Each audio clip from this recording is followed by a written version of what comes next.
ce conseil d'administration de la STO du 29 août 2019. Avant d'ouvrir la période de questions, on a une personne qui est inscrite à cette période. Je vais juste y aller de quelques remarques d'introduction.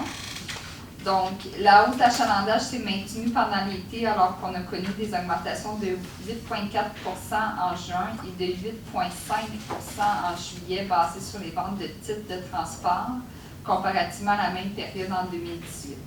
Le cumulatif au 31 juillet 2019 est de 7,5 ce qui se traduit sur le réseau par une hausse de 11 des validations de cartes à puce. En cette rentrée automnale, je tenais à vous faire une mise à jour de quelques dossiers. D'abord, le nouveau service d'automne est en vigueur depuis lundi, le 26 août. C'est une des rentrées les plus importantes pour la STO depuis le lancement du Rapibus en 2013, alors que nous allons débuter une révision de notre offre de services secteur par secteur. D'ailleurs, d'ici 2023, tous les secteurs de la ville de Gatineau verront leur offre de services révisée et bonifiée à la hauteur des investissements consentis à la STO.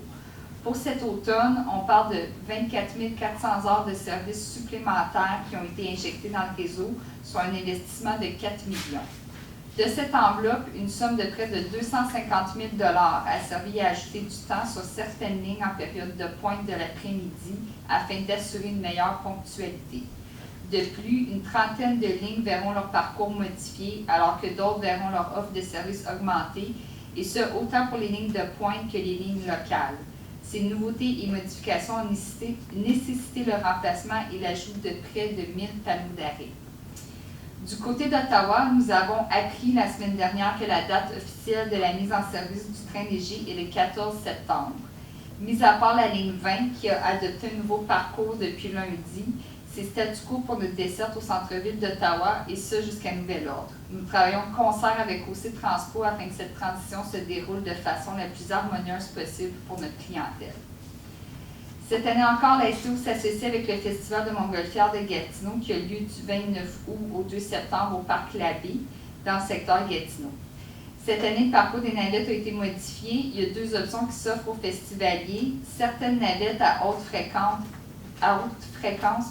partent de la station La Cité, alors que d'autres partent du parcours bus Robert Guertin. J'ajouterais que cette année, la bonification de services sur le réseau régulier offre plus de possibilités à nos festivaliers également pour se rendre sur le site. Mentionnons aussi que pour les festivaliers munis d'un bracelet, la STO offrira la gratuité sur son réseau régulier ainsi que pour le service de transport adapté. L'accès aux navettes est quant à lui gratuit avec ou sans bracelet du FMJ.